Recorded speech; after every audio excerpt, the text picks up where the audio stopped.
जय हिंद दोस्तों। Donald Trump और मोदी जी की मीटिंग कुछ ही दिनों में होने वाली है G7 समिट में, और आज ही के दिन यूरोपियन यूनियन ने भारत के कुछ कंपनीज के ऊपर सैंक्शंस लगा दिया रशिया के साथ डील करने के लिए। जी हां, और पाकिस्तान का मुनीर जो है उसने अब ऑर्डर दे दिया है कि पाकिस्तान ऑक्युपाइड कश्मीर के अंदर जो लीडर्स हैं उनको एलिमिनेट कर दिया जाए और जो इस समय बगावत है उसको क्रश कर दिया जाए। हड़कंप मच चुकी है आसिम मुनीर के ऑफिस के अंदर इस समय, और पाकिस्तान आर्मी का आज एक हेलीकॉप्टर भी क्रैश हो गया जिसमें 21 पाकिस्तानी ट्रूप्स मारे गए हैं। और अफगानिस्तान के ऊपर आज पाकिस्तान ने वापस एयर स्ट्राइक्स कर दिए। माना जा रहा है 10 से ज्यादा बच्चों की जान चली गई है। और इन सब के बीच में जयशंकर जी ने आज ईरान वॉर को लेकर कुछ बातें की, कहीं महत्वपूर्ण बातें कही। और अमेरिका के स्ट्राइक्स ने ईरान के अंदर 11 गांवों का पानी बंद करा दिया। जी हां, आज अमेरिका ने भयंकर स्ट्राइक्स किए 20 लोकेशंस में और उनके अंदर कुछ नुकसान भी हुआ है। लेकिन ईरान ने भी बहरीन, कुवैत और जॉर्डन पे हमले कर दिए उनके यूएस के बेसिस के ऊपर। और नेतन्याहू और एर्दोगान के बीच में झगड़ा हो गया, उन्होंने आपस में कुछ चीजें कही यहां पे आज। और भारत के अंदर अब land port management system establish कर दिया गया है। हमारी जो सिक्योरिटी है अब लैंड पोर्ट्स में उसको बढ़ा दी गई है। इंडियन आर्मी के चीफ ने आज नॉर्दर्न कमांड को विजिट किया और मिनिस्ट्री ऑफ डिफेंस ने अब 20 नए जैमर्स को ऑर्डर किया है इंडियन नेवी के लिए। और इन सब के बीच में फ्रांस और जर्मनी के बीच में 6th जनरेशन एयरक्राफ्ट का जो प्रोग्राम है FCAS वो कोलैप्स हो चुका है। जी हां, अब क्या भारत को यहां पे एक अपॉर्चुनिटी है, इसके बारे में भी हम बात करेंगे। इसके अलावा और बहुत सारे और अपडेट्स भी हैं आज जो हम डिस्कस करेंगे इस वीडियो के अंदर। इसके लिए लाइक का बटन अभी का अभी दबा दीजिए, और आपके लाइक के बटन दबाने से वीडियो का रीच बढ़ेगा, ज्यादा लोग तक ये वीडियो पहुंचेगा। देखिए, जो इन्फॉर्मेशन मैं आपको अगले 30 मिनट में दूंगा इकट्ठा, आपको पूरे YouTube में कहीं नहीं मिलेगा। इसके लिए सब्सक्राइब का बटन दबा दीजिए और अपडेटेड रहिए। चलिए स्टार्ट करते हैं। मेरा नाम है गिरीश और आप देख रहे हैं MGO पॉलिटिक्स। चलिए स्टार्ट करते हैं।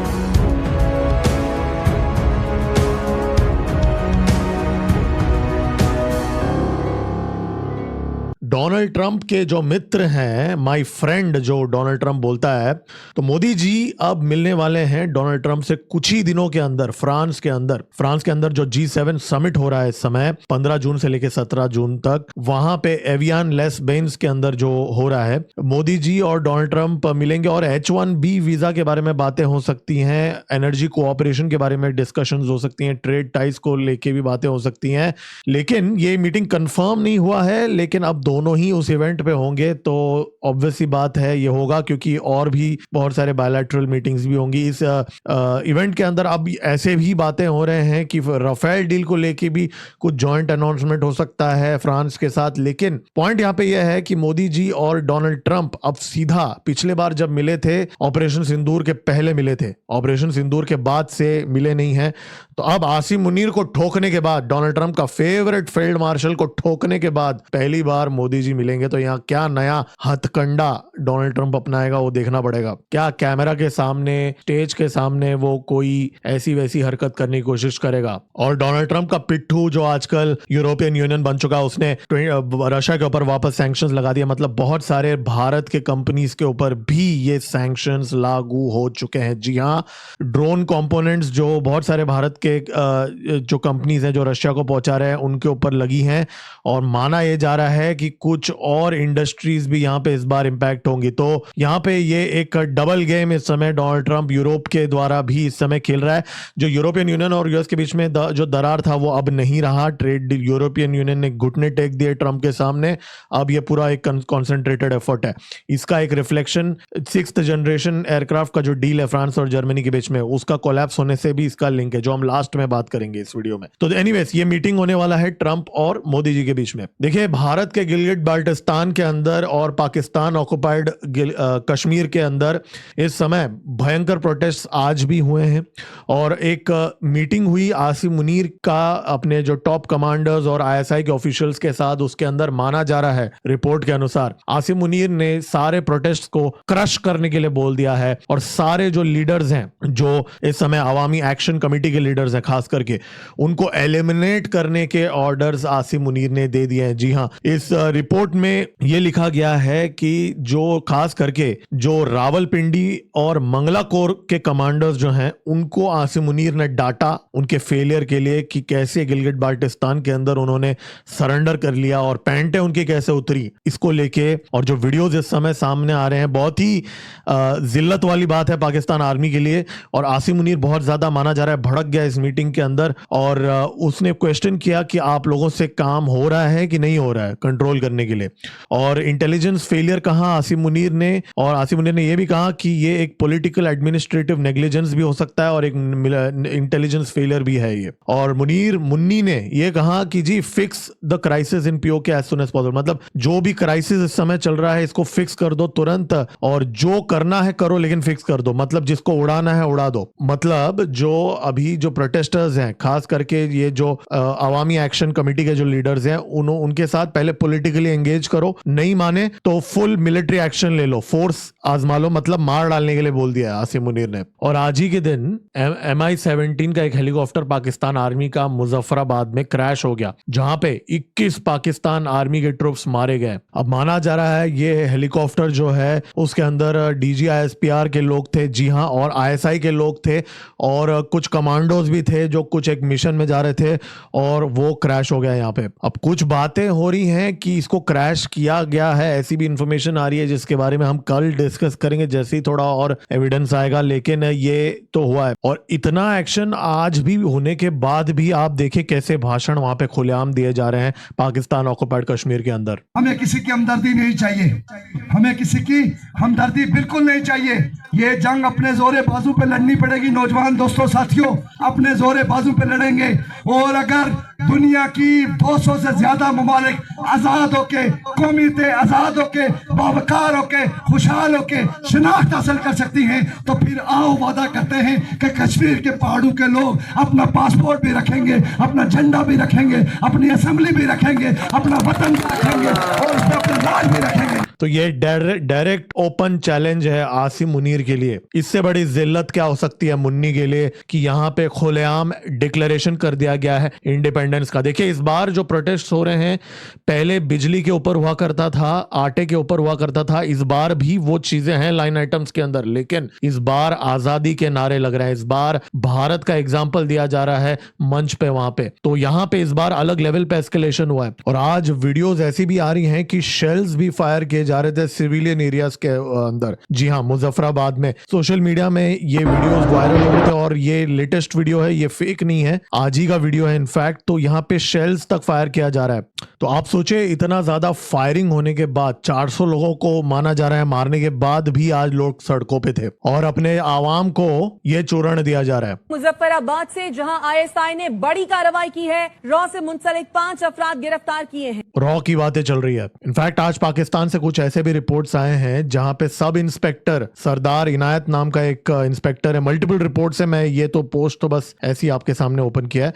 तो ये रिपोर्ट्स के अनुसार ये जो बंदा है इसने सिविलियंस के ऊपर फायरिंग करने से मना कर दिया और उसको देखने के बाद पाकिस्तान आर्मी के रेंजर ने इसके ऊपर गोली मार दी और इसी को मार डाला। तो ये तो हालत है पाकिस्तान आर्मी का जो ऑक्युपाइड कश्मीर के अंदर। और स्केल ऑफ प्रोटेस्ट देखिए। और आज बलोचियों ने भी बैंड बजाया पाकिस्तान आर्मी का। नुश्की के अंदर 60 व्हीकल्स, जी हाँ 60 व्हीकल्स कॉन्वॉय को अटैक किया यहाँ पे और इनमें से 10 ट्रक्स को आग लगा दिया गया और इन सब के अंदर रेयर अर्थ मिनरल्स थे। नुश्की का जो माल वाला एरिया है और इसका पूरा वीडियो तक इन्होंने ये किया। तो ये completely free for anyone to hit है बलोचिस्तान, POJK, गिलगिट बाल्टिस्तान। तो ये जो आसिम मुनीर है, ये जो इतना पीस डील्स वगैरह करा रहा है, इतना सब कुछ अपना स्ट्रेचर बढ़ाने की कोशिश कर रहा है अपने आवाम के सामने, वो तो कंप्लीटली आउट ऑफ कंट्रोल है सारे रीजन्स। और आज वापस कायर पाकिस्तानियों ने अफगानिस्तान के ऊपर एयर स्ट्राइक्स कर दिए, 13 लोगों को मार दिया। 3 लोकेशंस पे एयर स्ट्राइक्स हुए हैं, कोस्ट, कुनार और पक्तिका, ये 3 लोकेशंस में किए हैं।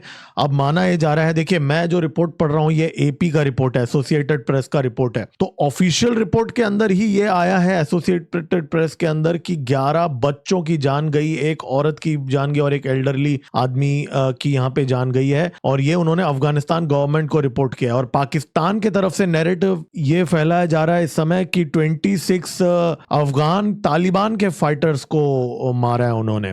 तो यहाँ पे बहुत ही मेजर कॉन्ट्रडिक्शन है दोनों साइड्स में, लेकिन ऑब्वियस सी बात है, हमने इतिहास में भी देखा है, हमेशा देखा है कि पाकिस्तानी झूठ बोलते हैं। और देखिए जो वीडियोस आ रहे हैं, वीडियोस तो झूठ नहीं बोल रहे ना, ये देखिए जो कफन है वो तो झूठ नहीं है ना, और जो फोटोज आ रहे हैं वो मैं आपको दिखा नहीं सकता हूँ, कुछ ज्यादा ही दर्दनाक फोटोज हैं जो सोशल मीडिया पे इस समय आ रही हैं ग्राउंड लेवल से। छोटे बच्चों को मारा गया है, और यहाँ पे वीडियो एविडेंस है, ऐसा नहीं है कि ये कोई फेक न्यूज है, वीडियो एविडेंस है प्रॉपर। यहाँ पे देखा गया है कि बच्चे हैं, और इतने घटिया किस्म के ये जो लोग हैं पाकिस्तान आर्मी और जो लोग उनको सपोर्ट करते हैं पाकिस्तान के अंदर, छोटे छोटे बच्चों को मारने के बाद झूठ फैलाते हैं कि तालिबान को मार रहे हैं। और इंटरनेशनल ह्यूमन राइट्स फाउंडेशन ने भी ये एग्री किया है, यहाँ पे उनके पास भी एविडेंस आया ये चीज का, और तालिबान ने अब ये कह दिया है कि वो बदला लेंगे इस चीज का, और तालिबानी जब बोलते हैं तो वो करते भी हैं। तो यहाँ पे अब पाकिस्तानियों की बैंड बजने वाली है। और एक बहुत ही सस्पिशियस चीज मुझे देखने को मिली आज जब ये बच्चों पे अटैक हुआ, इंटरनेशनल मीडिया के अंदर वीडियोस अब वायरल हो रहे हैं कि तालिबान फोर्सेस एक वुमेन्स राइट्स प्रोटेस्ट के ऊपर फायरिंग कर रहे हैं आज ही के दिन। जी हाँ, जिस दिन ये स्ट्राइक्स होते हैं उसी दिन ये होता है, और ये वीडियो को वायरल किया जा रहा है। तो अब जियोपॉलिटिक्स में कोइंसिडेंसेस होते हैं, आई डोंट नो, क्योंकि ये DGISPR का प्लांट है, क्योंकि पाकिस्तान के अंदर भी इस समय वीडियोस वायरल किए जा रहे हैं कि कैसे वुमेन राइट्स प्रोटेस्टर्स के ऊपर शूट कर रहे हैं तालिबानी। और ये जो वीडियो है, अब खुद देखिए, ये रेडियो फ्री यूरोप का न्यूज एजेंसी है, इन्होंने खुद यहाँ पे इस वीडियो में लिखा है कि this video is not verified. ये देखिए, कुड नॉट इंडिपेंडेंटली वेरीफाइड। तो अब ये DGISPR के लोग ये स्प्रेड कर रहे हैं, ये भी नोट करने वाली बात है। दोस्तों, इन चीजों को हम बारीकी से इस चैनल में ट्रैक करते हैं, इसके लिए सब्सक्राइब का बटन दबा दीजिए और लाइक का बटन दबा दीजिए। तो यहाँ पे ISPR कुछ कवर अप करने की भी कोशिश कर रहा है अपने गंदे कामों को। देखिए, आज जयशंकर जी ने ईरान वॉर को लेके कुछ महत्वपूर्ण चीजें कही हैं। देखिए, उन्होंने इस समय आज ये कहा कि भारत के इस समय ये कॉन्फ्लिक्ट के अंदर हमारे रिश्ते जो 4 स्टेक होल्डर्स हैं उन सबके साथ है। इन्होंने कहा कि जो हमारे इस समय जो रिलेशंस हैं वो इजराइल के साथ हैं, ईरान के साथ भी हैं, अमेरिका के साथ भी हैं, और जो गल्फ के जो देश हैं उनके साथ भी। और हमारा यहाँ पे एजेंडा, हमारी जो 1 करोड़ जो पॉपुलेशन है गल्फ के अंदर, उनकी सिक्योरिटी है, हमारी एनर्जी सिक्योरिटी है और फ्रीडम ऑफ नेविगेशन है। ये बात उन्होंने कहा। लेकिन एक अजीब सी बात मुझे ये लगी कि उन्होंने अपनी भाषण में ये भी आज कहा कि हम ऐसे नहीं है कि हम सिर्फ मिडिल ग्राउंड, नाम के लिए मिडिल ग्राउंड लेंगे। उन्होंने कहा हमारा पहले के कंपैरिजन में बहुत ज्यादा स्टेक्स है इस रीजन के अंदर, पहले जो हमारे एस्पिरेशंस थे उसके एंगल से देखा जाए तो। अब ये मुझे थोड़ी सी कॉन्ट्रडिक्टिंग बात लगी। अगर पहले से ज्यादा हमारा इस रीजन में स्टेक है, फिर इसमें और ज्यादा फिर इन्वॉल्व भी होना पड़ेगा, लेकिन हमें इस समय यहाँ घुसना भी नहीं है। बट ये बात तो है कि यहाँ पे हमारा एजेंडा बहुत ही साफ है, एनर्जी सिक्योरिटी और हमारे डायस्पोरा का सेफ्टी, जो 1 करोड़ लोग हैं। देखिए, अमेरिका ने स्ट्राइक्स कर दिए हैं 2 लोकेशंस पे, एक तो केशम आइलैंड पे जिसके वीडियोस में आगे अभी दिखाऊंगा, भयंकर ब्लास्ट। लेकिन जो सिरिक काउंटी है ईरान के अंदर, सदर्न ईरान में, वहां पे 2 वाटर रिजर्वायर को डिस्ट्रॉय कर दिया यूएस के मिसाइल से। मतलब 20,000 लोगों को अब सदर्न ईरान के अंदर पानी नहीं है। ये मिसाइल्स 2 रिजर्वायर्स को होर्मोजगन प्रोविंस के अंदर हिट किया है। पूरा वीडियो भी इस समय वायरल हो रहा है, मैंने भी वेरीफाई किया और कुछ मेन स्ट्रीम मीडिया में भी आ चुका है इस समय। अब 2000 क्यूबिक मीटर और 500 क्यूबिक मीटर के कैपेसिटी वाले थे, 11 गांव को पानी पहुंचाता था ये जो रिजर्वायर्स जो थे। सेंटकॉम ने इसको कंफर्म किया। अब उन्होंने कहा कि केशम आइलैंड, सिरिक जो ये है, जस्क मैं आपको याद दिला दूं, पाइपलाइन है जो खार्ग आइलैंड के पास, उस साइड से लेके जस्क तक पाइपलाइन है, तो वहां पे भी अटैक किया है। कुहे मुबारक में भी अटैक किया है। और ये जो अटैक अमेरिका ने किया है, ये वो जो हेलीकॉप्टर को डाउन किया था ईरान ने, उसका बदला है। ओमान के अंदर, ओमान के पास, जो हमने कल डिस्कस किया था, उसका बदला है ये था। जो वीडियोस आ रहे हैं, भयंकर ब्लास्ट के वीडियोस वायरल हो रहे हैं उस लोकेशन के, जैसा कि आप देख सकते हैं। बहुत बड़े स्केल पे ब्लास्ट अभी माना जा रहा है। केशम आइलैंड के अंदर ड्रोन मैन्युफैक्चरिंग फैसिलिटीज और स्टोरेज फैसिलिटीज के ऊपर बॉम्बिंग किया है। लेकिन मैं आपको एक बात बता दूं, ईरान ने पूरा अंडरग्राउंड कर दिया है, क्योंकि अगर बाहर होते तो अभी तक साफ कर चुका होता इजराइल और यूएस। ठीक है, इजराइल और यूएस ने कम से कम देखिए 18,000 बॉम्ब्स दागे हैं पिछले 2 महीनों में, इजराइल और अमेरिका ने 18,000। ठीक है, 18,000 बॉम्ब डालने के बाद आप मुझे बोल रहे हो कि ईरान जैसे देश के जो ड्रोन फैक्ट्रीज, मिसाइल बनाने के फैक्ट्रीज, उनके स्टोरेज यूनिट्स को बर्बाद नहीं कर पाए। इसका मतलब यह है कि यहाँ पे ईरान ने पूरी तरीके से अंडरग्राउंड फैसिलिटीज के अंदर ही ये चीजें रखी हुई है। तो ये बॉम्ब का लिमिटेड इम्पैक्ट है बेसिकली, और ट्रंप ने ये बोल दिया है कि ईरान को कीमत चुकानी पड़ेगी। Iran will pay the price because they have taken too long, मतलब ईरान बहुत ज्यादा टाइम लगा रहा है डिसीजन लेने में, ईरान को कीमत चुकानी पड़ेगी। और अब तो डोनाल्ड ट्रंप जो ईरान के ब्रिजेस हैं उन सब को थ्रेटन कर रहा है, और इस समय इमरजेंसी बेसिस पे कतर से मीडिएटर्स तेहरान के अंदर पहुंच गए हैं। जी हां,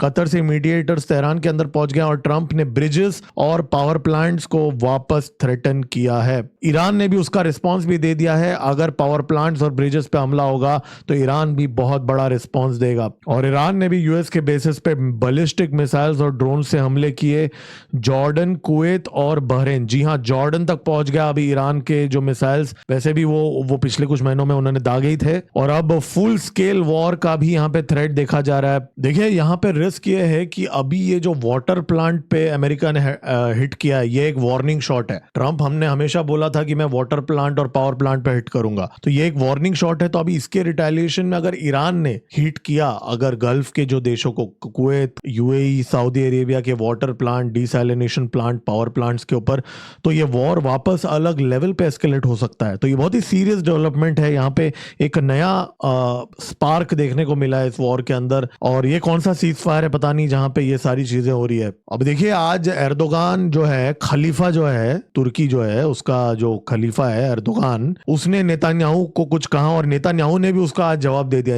एर्दोगान जो है उसने आज कहा कि जो इजराइल लेबनान के अंदर स्ट्राइक्स कर रहा है, जो सीरिया के अंदर कर रहा है, उससे एक्चुअली तुर्की का नुकसान है। जी हाँ, तुर्की को थ्रेटन हो रहा है यहाँ पे उसके वजह से, और ये एग्रेशन को लेके उसने काफी सारी बातें कही, और उसने कहा कि इजराइल की साजिश है साइप्रस को स्प्लिट करने के लिए। जी हाँ, ऐसा उसने कहा, और अब ये इससे पूरा हमें इंपैक्ट होगा जो इजराइल कर रहा है, तो ये कहा एर्दोगान ने। और फिर नेतान्याहू भड़क गए, और फिर उन्होंने कहा कि जी ये जो एंटी सेमिटिक डिक्टेटर है एर्दोगान, जो खुद जेनोसाइड कर रहा है कुर्द के ऊपर, जो हमास को शरण देता है, जो खुद अपने लोगों को ऑप्रेस करता है, और जो अपोजिशन पार्टी है तुर्की के अंदर, by the way opposition party को तो पूरा दबा के रख दिया है, उनके प्रोटेस्ट भी करने नहीं दिया जा रहा है तुर्की के अंदर, वो मुझे लेक्चर दे रहा है, मतलब बेंजामिन नेतान्याहू बोल रहे हैं मुझे लेक्चर दे रहा है मोरालिटी का। तो यहाँ पे दोनों के बीच में ये चीज एक्सचेंज हुआ, और एर्दोगान तो बड़ी बड़ी बातें करता है, सिर्फ एक्शन कुछ नहीं करता, बस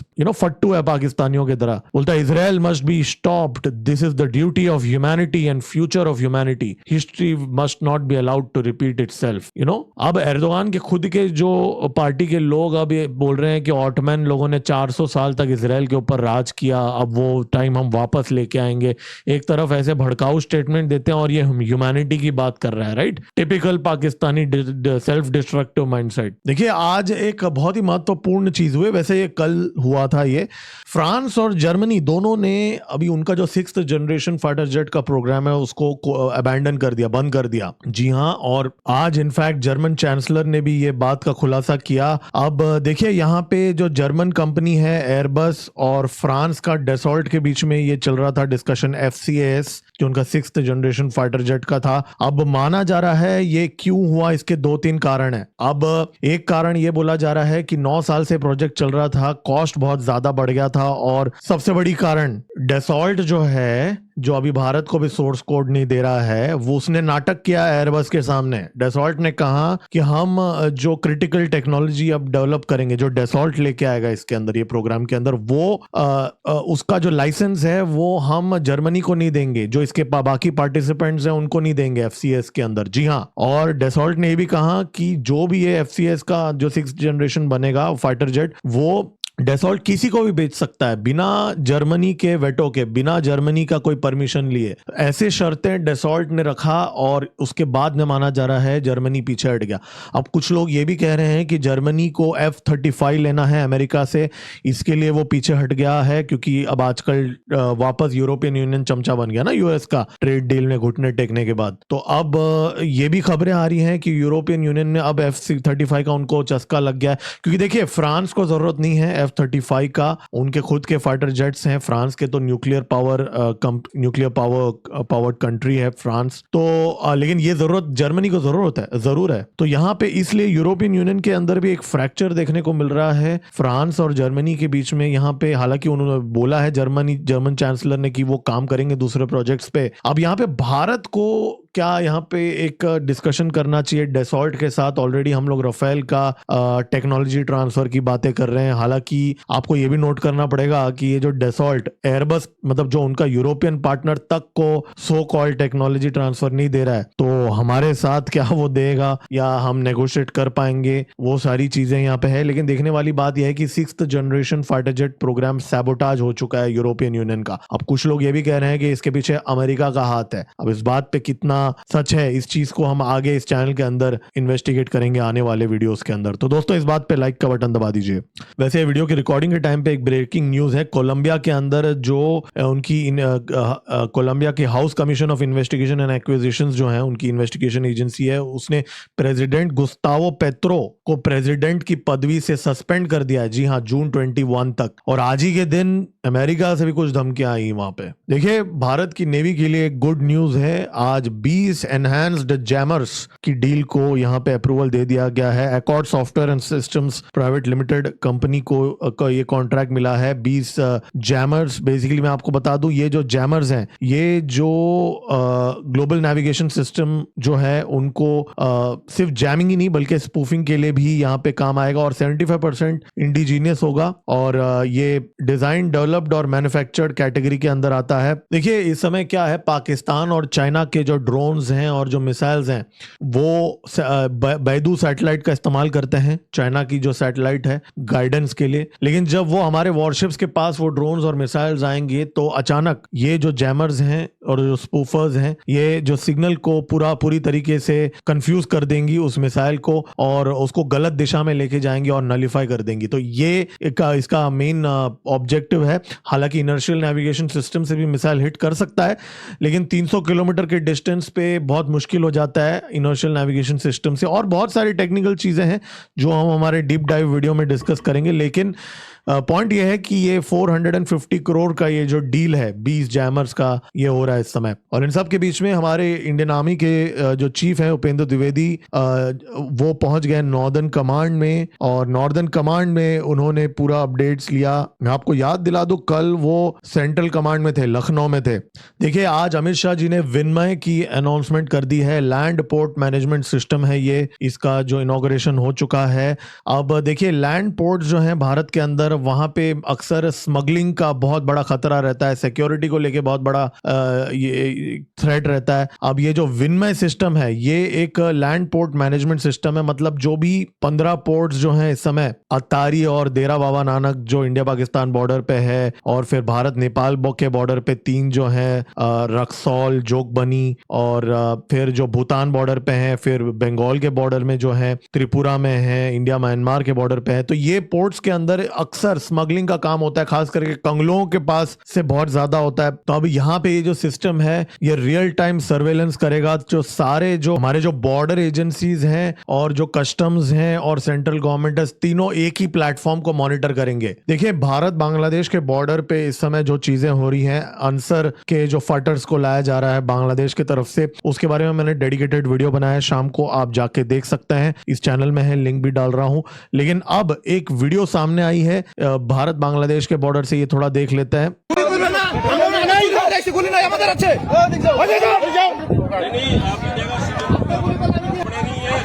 तो यहाँ पे क्या हो रहा है कि एक इलीगल बांग्लादेशी हैं, लेफ्ट साइड पे आप बीएसएफ को देख रहे हैं, राइट साइड में आप बीजीबी को देख रहे हैं। वो इलीगल बांग्लादेशी जो हैं वो बीच में है।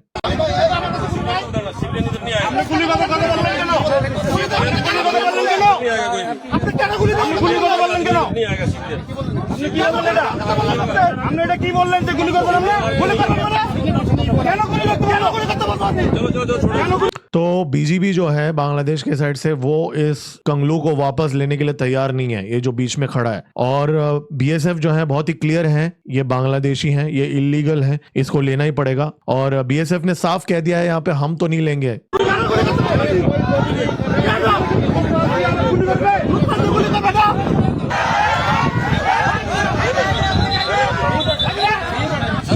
पीछे गांव वाले जो हैं वो पूरा वहां पे आ चुके हैं। आप सर आप इधर मत जाने दो, हम इधर नहीं आने देगा। और हाई लेवल की मीटिंग होगी कल से, उसके बाद आप लोग তাহলে আমরা চলিए आइए যদি আপনারা রাজনীতিতে জানিয়ে যান ঠিক আছে তাহলে আমরা কেন बीएसएफ ने बोला ये यहीं रहेगा, हाई लेवल मीटिंग जब तक नहीं होगा तब तक हम तो सोचेंगे भी नहीं इसको वापस लेने का, हम इधर से जा रहे हैं बोल के वो जाने लगा। ये देखिए चलिए हाई लेवल मीटिंग होगा तब चलिए। अब आप देखिए आगे क्या होगा। और ये देखो ये जो इलीगल बांग्लादेशी इसको ये लोग वहां भेज रहे हैं, बीएसएफ हमारे बंदे उसको इस तरफ भेज रहे हैं।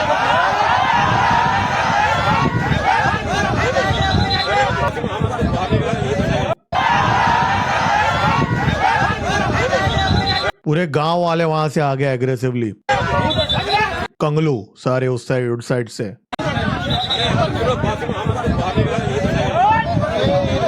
और ये जो बंदा है, ये बुढ़ा, ये जो इलीगल बांग्लादेशी, ये कंफ्यूज्ड है यहाँ पे कि मैं इस तरफ जाऊं कि मैं इस तरफ जाऊं। वैसे उसको पता है वो इस तरफ से ही है।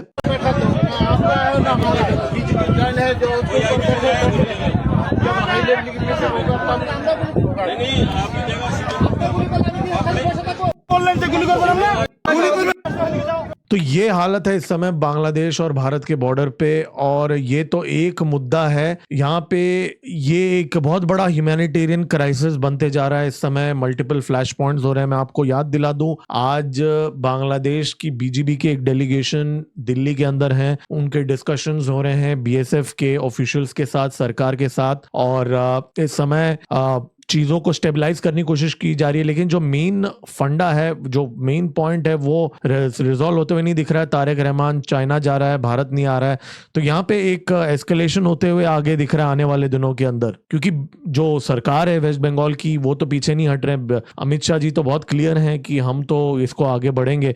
तो एक पॉइंट ऐसा आएगा जब उस पॉइंट के बाद में क्या होगा, कंगलुओं की कुटाई होगी। चलो जी, बहुत हो गई सीरियस बातें, अब समय है कॉमेडी टाइम का। और कॉमेडी माने पाकिस्तान। तो भाई आज कौन सा क्लिप है? आज ये मेरे को क्लिप मिला लाल टोपी का। अब आप सोचिए, ये जो बांग्लादेशी जिसका हम बात कर रहे थे वो आजकल पाकिस्तान बहुत कर रहे हैं ना। तो ये लाल टोपी ने बांग्लादेशियों के बारे में क्या कहा वो आप एक बार सुन लीजिए। मैं चाहता हूं कि बांग्लादेशी ये सुने। 30 सेकंड का क्लिप।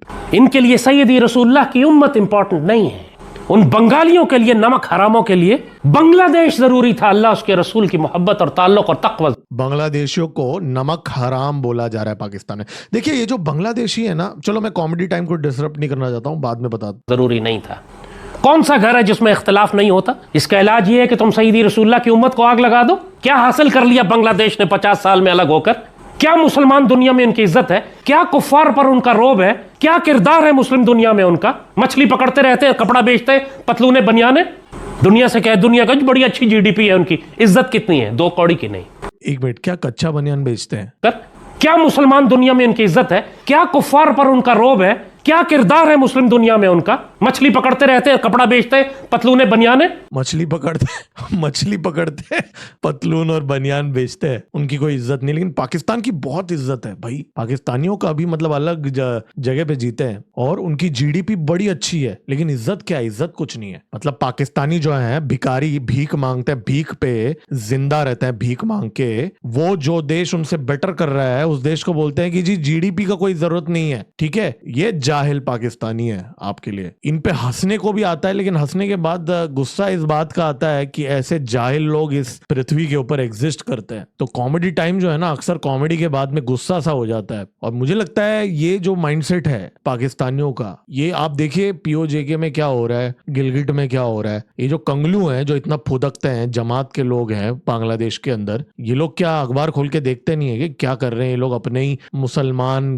कौम को, सो कॉल्ड कौम के साथ। पीओजेके के अंदर तो खुद लोग बोल रहे हैं, भाई आप लोग बोलते हो कि हिंदू हमारे दुश्मन है, लेकिन आप मुसलमान रह के कलमा पढ़ के क्या आप तो हमको उल्टा जुल्म कर रहे हो। तो ये तो है इन ये जाहिल पाकिस्तानियों का दोगलापन। तो देखिए आने वाले दिनों में हम ये जो मोदी जी का जो विजिट है G7 में, जहां डोनाल्ड ट्रंप से मिलेंगे, वो हम ट्रैक करेंगे। फिर ये जो पीओके की जो डेवलपमेंट्स हैं जो हो रही है, कुछ और भी रिपोर्ट्स आ रहे हैं जो मैंने आज शेयर नहीं किया ये डेली शो के अंदर, वरना 30 मिनट से बहुत ज्यादा हो जाएगा, लंबा हो जाएगा, जो मैं कल शेयर करूंगा। पीओके के डेवलपमेंट्स को भी हम ट्रैक करेंगे। अफगानिस्तान के अंदर रेगुलरली पाकिस्तान स्ट्राइक कर रहा है, अब वापस यहाँ स्ट्राइक किया है, और ये वाला जो स्ट्राइक उस टाइम पे होता है जब रशिया ने अफगानिस्तान के साथ एक डिफेंस डील अनाउंस किया, राइट, कुछ ही दिन पहले हमने डिस्कस किया था। तो उसके बाद में पहला स्ट्राइक है यहाँ पे। तो अब रशिया को क्या तालिबान इमरजेंसी बेसिस पे एयर डिफेंस सिस्टम्स रिक्वेस्ट करेगा, क्या भारत की सरकार को यहाँ स्टेप इन करना पड़ेगा? क्योंकि देखिए अब ये एयर स्ट्राइक्स जो हैं इस समय सिविलियंस के ऊपर हिट कर रहा है, और एक स्टेबल अफगानिस्तान भारत के लिए और इस रीजन के लिए बहुत ही महत्वपूर्ण है यहाँ पे। और ईरान वॉर तो पूरी तरीके से,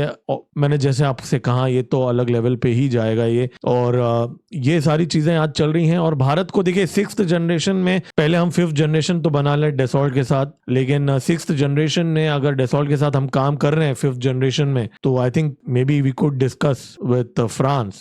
लेकिन एक चीज नोट करने वाली बात ये भी है कि जर्मनी अलग हो रहा है फ्रांस से, तो कहीं ना कहीं अमेरिका का इन्फ्लुएंस यहाँ पे दिख रहा है यूरोप के अंदर। और आज यूरोप ने भी सैंक्शंस लगाए रशिया के ऊपर, तो कहीं ना कहीं अब अमेरिका और यूरोप दोनों पहले जैसा एकजुट हो चुके हैं। मतलब एक महीने पहले हम इस चैनल में डिस्कस करते थे कि यूरोप और अमेरिका के कैसे डाइवर्जेंस हो रहा है, राइट। तो आज यूरोप ने घुटने टेक दिया है, क्योंकि यूरोप को भी अपना जो लिमिटेशन है वो समझ गया है कि उनके जो डिपेंडेंसीज हैं, उनकी भी एम्यूनिशंस नेटो के अभी खत्म हो रहे हैं, खुद का मिलिट्री इंडस्ट्रियल कॉम्प्लेक्स बनाया नहीं है, राइट। तो नेटो भी कहीं ना कहीं डरा हुआ है इस समय कि अगर अमेरिका बाहर हो जाएगा तो उनका क्या होगा। और बाकी जो यूरोपियन डीप स्टेट है वो तो अलग है, एक कारण है, वो अलग चीज है, कभी अलग डिस्कस करेंगे। तो ये एक नया शिफ्ट देखने को मिल रहा है हमें, और हमारे बॉर्डर पे भी यहाँ पे फ्लैश पॉइंट डेवलप हो रहा है बांग्लादेश साइड में। तो ये थे अपडेट्स दोस्तों। सब्सक्राइब का बटन दबा दीजिए। जो इन्फॉर्मेशन मैंने आपको 30 मिनट में दिया, ये आपको इकट्ठा कहीं नहीं मिलेगा, इसलिए आप सब्सक्राइब का बटन दबा दीजिए और अपडेटेड रहिए। और लाइक का बटन तो जरूर दबा दीजिए, इससे इस चैनल का रीच बढ़ेगा और ज्यादा लोगों तक ये चैनल पहुंचेगा और ये चैनल को सपोर्ट हो जाएगा। देखिए ये चैनल आप ही के सपोर्ट से चलता है। लाइक का बटन दबाना बहुत बेसिक चीज है जो आप हमारे लिए कर सकते हो, क्योंकि हमारे भी कुछ ग्रोथ टारगेट्स हैं, वो अगर मीट होंगे तो हम सर्वाइव करेंगे ये चैनल में। और क्यूआर कोड आपके सामने है, इसमें आप कंट्रीब्यूट कर सकते हैं और इस चैनल को सपोर्ट कर सकते हैं, ताकि हम और बेटर रिसर्च कर सकें और ज्यादा कंटेंट लेके आ सकें।